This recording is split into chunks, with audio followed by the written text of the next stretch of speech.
In this video, I am going to show you how to redeem Snapchat Plus code.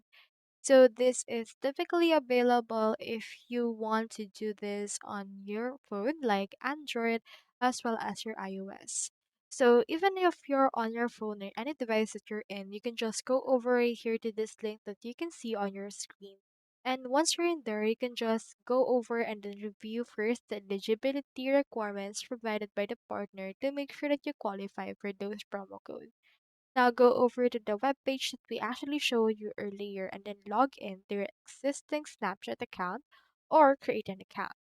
Enter the promo code from there and click on continue, and if the code is valid, you'll be prompted to select a plan for the Snapchat Plus free trial. Follow just the on-screen instructions to select your plan and begin your trial here in Fort. So if you ever subscribe to Snapchat Plus on web using a promo code and need to cancel, you can also go onto this option right here. So you can do this on any device that you have. So that's how you redeem Snapchat Plus code. Hope we help.